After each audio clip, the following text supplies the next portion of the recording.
Hello students, अस्सलाम वालेकुम। Welcome back to my YouTube channel.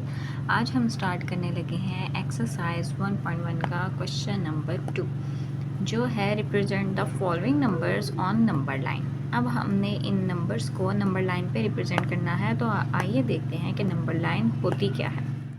Okay students, तो अब हम क्वेश्चन नंबर 1 स्टार्ट करने लगे हैं, जो कि हमारे पास है √2। अब √2 को हमने नंबर लाइन पे रिप्रेजेंट करना है कि नंबर लाइन पे वो कैसे लाई करता है। तो अब स्केल की मदद से मैंने एक लाइन ड्रॉ की है 0 से लेके 12 तक, ठीक है।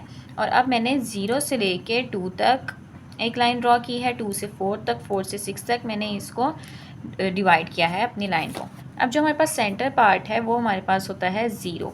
राइट साइड पे हम पॉजिटिव में जाएंगे 1 2 3, और लेफ़्ट साइड पे हम नेगेटिव में जाते हैं -1 -2 एंड -3। अब हमने ये देखना है कि जो √2 है ये नंबर लाइन के ऊपर किस तरह से लाई करता है। √2 की वैल्यू अगर हम कैलकुलेटर पे देखें ना, तो हमारे पास √2 की वैल्यू आती है 1.1414 समथिंग, इस तरह से आती है हमारे पास, ठीक है।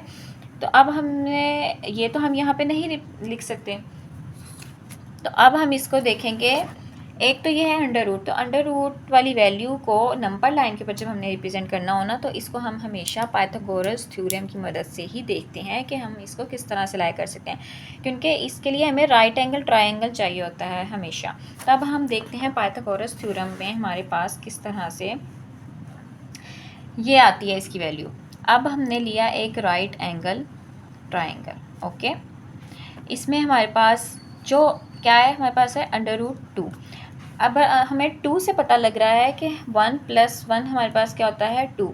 तो अब हम बेस अपनी को 1 लेट करके देखते हैं, अपनी परपेंडिकुलर को भी 1 रखते हैं, और अपने हाइपोटेन्यूज हमारे पास है नहीं, इसको हमने करना है फाइंड। ये पॉइंट हमारे पास हो गया O, ये A, और ये हमारे पास हो गया B, ठीक है। तो अब हम देखते हैं फॉर्मूला लगा के, हाइपोटेन्यूज का स्क्वायर आ गया, परपेंडिकुलर का स्क्वायर आ गया, और बेस का स्क्वायर आ गया हमारे पास। इसकी वैल्यू क्या है हमारे पास, वैल्यू तो है नहीं पर AB, तो आ गया AB का स्क्वायर, ठीक है। अब यहाँ पे परपेंडिकुलर में हमारे पास क्या है 1, तो यहाँ पे हमारे पास आ जाएगा 1, और यहाँ पे हमारे पास क्या है बेस में 1, तो यहाँ पे भी हमारे पास क्या आ जाएगा 1। अब AB स्क्वायर ऐसे ही आ गया।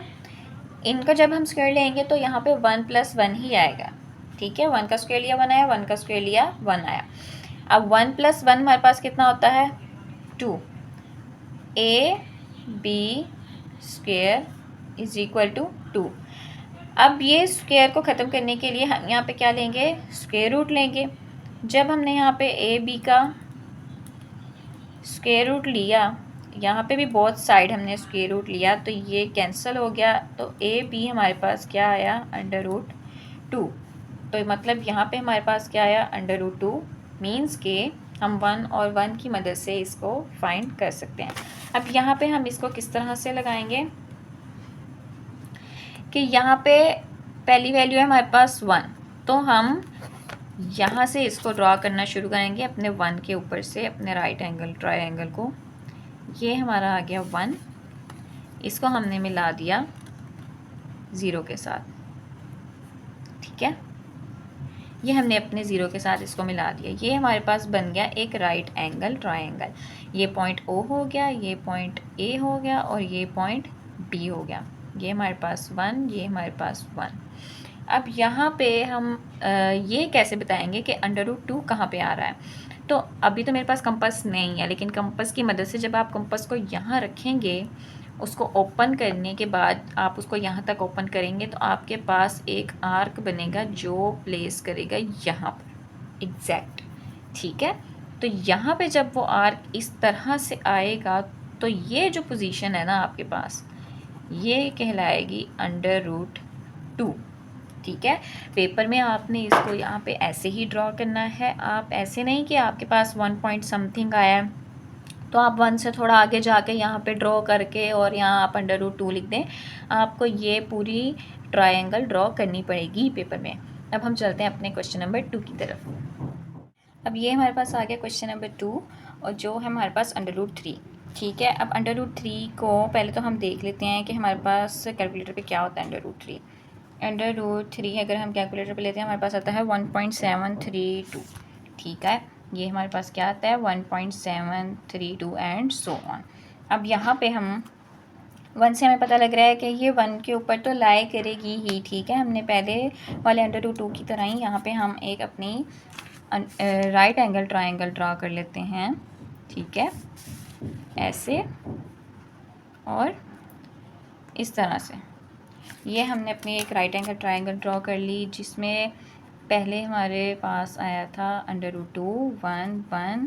ठीक है, ये हमारे पास अब लेकिन हमने तो फाइंड करना है अंडर रूट 3। तो अंडर रूट 3 को हम अपने इस फॉर्मूले में अगर फाइंड करें, अब हमारे पास जो ये वाला फॉर्मूला था, ठीक है, ये वाली हमारी जो डायग्राम थी, इसको अगर हम देखें तो ये हमारे पास बेस 1 थी, परपेंडिकुलर 1 था और हमारे पास हाइपोटेन्यूज आया था 2। लेकिन यहाँ पे अब हमें इसके ऊपर अंडर रूट 3 फाइंड करना है। तो ये हमारे पास हो जाएगा बेस, ये हमारे पास आ जाएगा इसका परपेंडिकुलर और ये हमारे पास आया हाइपोटेन्यूज। बेस इसकी हो जाएगी 1, सॉरी बेस इसकी हो जाएगी अंडर रूट 2, परपेंडिकुलर हो जाएगा 1 और हाइपोटेन्यूज अब हमने करना है फाइंड। तो यहाँ पे अब हम फॉर्मूला लगाएंगे हाइपोटेन्यूज का स्क्वायर, परपेंडिकुलर का स्क्वायर प्लस बेस का स्क्वायर। ठीक है, तो यहाँ पे हमारे पास यहाँ पे पॉइंट ओ हमने रख दिया, पॉइंट ए और पॉइंट बी रख दिया। ओके, ए बी हमने करना है फाइंड। परपेंडिकुलर का स्क्वायर हमारे पास क्या आएगा 1 का स्क्वायर प्लस बेस में हमारे पास क्या है अंडर रूट 2, तो क्या आ जाएगा अंडर रूट 2 का स्क्वायर। ये हमारे पास ऐसे ही। ठीक है, 1 का स्क्वायर 1 और ये इससे कैंसिल हो गया तो हमारे पास क्या आया 2। ए बी का स्क्वायर इज इक्वल टू 3। यहाँ पे इसको ख़त्म करने के लिए हमने लिया अंडर रूट, इधर भी आया, ये कैंसिल हो गया, तो हमारे पास क्या आता है अंडर रूट 3। हाइपोटेन्यूज का हमारे पास आता है अंडर रूट 3। तो अब इसको हम ड्रॉ करेंगे अपने इस क्वेश्चन के ऊपर इस तरह से कि ये हमने अपनी बना ली बेस, आपने डी को यहाँ पे रखना है। ठीक है, या आप डी को आपने इस तरह से रखना है, मतलब कि डी का ऊपर वाला गोल इधर को आएगा और आपने डी को अपनी यहाँ पे रखना है और 90 डिग्री यहाँ पे रखना है। ठीक है, जब आप यहाँ पे रखेंगे तो आपका एंगल इस तरह से बन रहा होगा। ठीक है, तो यहाँ पे पहले हमारे पास आ जाएगा ऐसे ये परपेंडिकुलर और ये हमारा आ गया इसके ऊपर हाइपोटेन्यूज। तो ये हमारे पास हाइपोटेन्यूज है। ठीक है, 1 और ये हमारे पास अंडर रूट 3 है, ये हमारे पास हो गया। अब हम इसको कंपास की मदद से जब ड्रॉ करेंगे एक आर्क यहाँ रख के यहाँ तक खोल के आप इस आर्क को जब इस तरह से ड्रॉ करेंगे तो ये आएगी यहाँ पे। ठीक है, और ये आपका होगा अंडर रूट 3। इसको भी आपने पेपर में इसी तरह से ड्रॉ करना है, आप कोई और मेथड से नहीं ड्रॉ कर सकते हैं, क्योंकि अंडर रूट 3 वाले क्वेश्चन, अंडर रूट 2 वाले क्वेश्चन हो या कोई भी क्वेश्चन हो, वो इसी तरह से ड्रॉ होते हैं और इसी तरह से सॉल्व होते हैं। आपकी बुक में मैं आपको दिखाती हूँ, एक एग्ज़ाम्पल भी दी हुई है।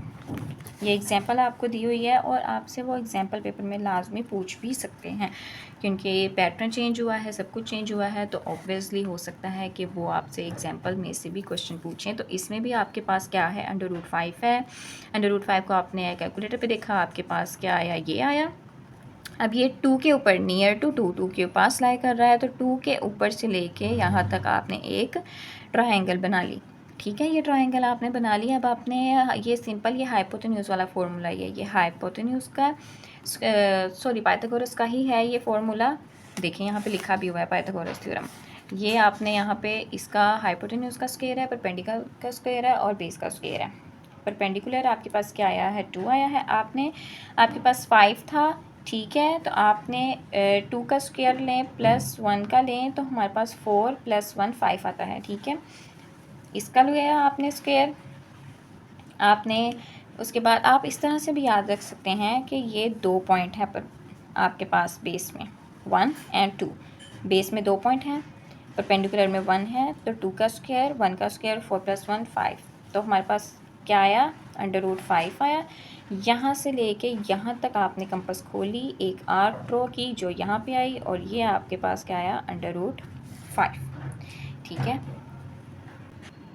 अब चलते हैं अपने क्वेश्चन नंबर 3 की तरफ। हमारा आ गया है थर्ड क्वेश्चन, जिसमें ये हमने अपनी नंबर लाइन ड्रॉ कर ली है।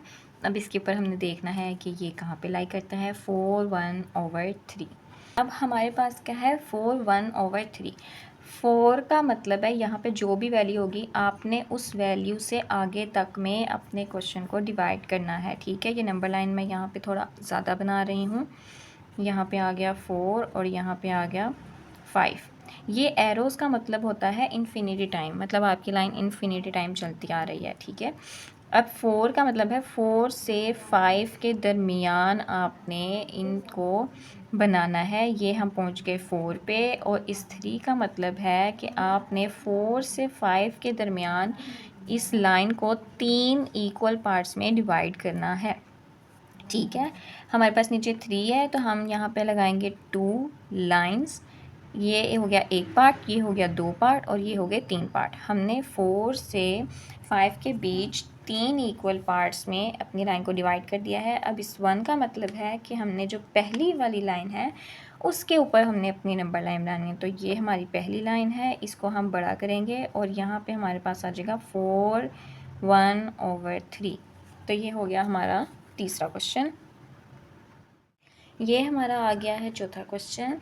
इसमें हमारे पास क्या दिया गया है, यहाँ पे -2 दिया गया है। मीन्स के -2 और -3 के दरमियान हमने लाइन ड्रॉ करनी है। हम -2 पे पहुँच गए।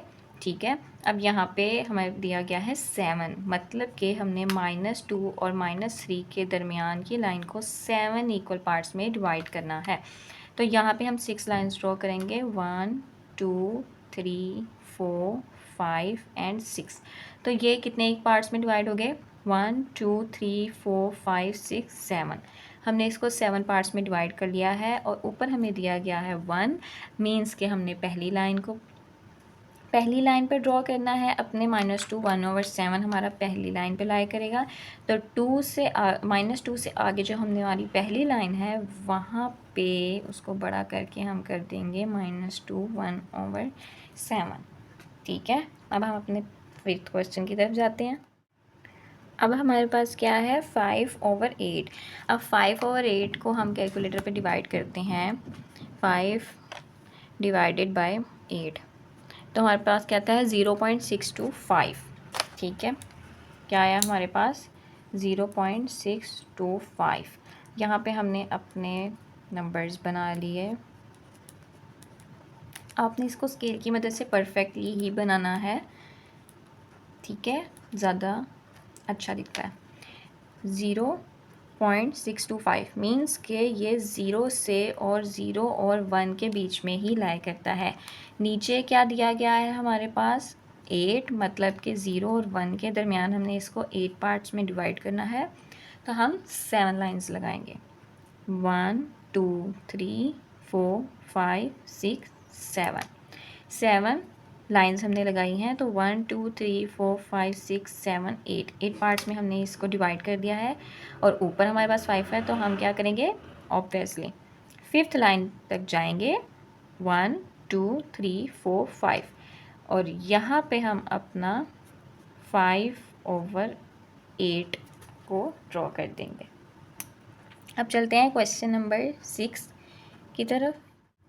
ठीक है, तो ये हमारे पास आ गया है क्वेश्चन नंबर 6। इसमें हमारे पास यहाँ पे क्या दिया गया है, 2, मतलब कि 2 से 3 के दरमियान हमने करना है जो भी करना है। अब तो 2 पे हम पहुँच गए हैं, और हमने कितने पार्ट्स में डिवाइड करना है, 4 पार्ट्स में डिवाइड करना है इसको, लाइन को। तो हमने यहाँ पे 1 2 3 लाइन्स ड्रॉ की। तो ये 1 2 3 4 पार्ट्स में डिवाइड हो गया है। ऊपर हमें दिया गया है 3, मतलब कि 3rd लाइन पे हमने अपना प्लेस करना है 2। ये हम 3rd लाइन पे पहुंच गए, तो हमारे पास आ गया 2 3/4। ठीक है, तो इस तरह से हमारे सारे क्वेश्चंस होते हैं कंप्लीट। आई होप आपको सारे क्वेश्चन अच्छे से समझ आ गए होंगे। अगर आपको किसी भी क्वेश्चन में कोई भी कन्फ्यूजन हो और आपको समझ ना आया हो तो आप कमेंट करके पूछ सकते हैं। अपना बहुत ज़्यादा ख्याल रखिएगा, अच्छे से पढ़िएगा। मिलते हैं नेक्स्ट वीडियो में। अल्लाह हाफिज़।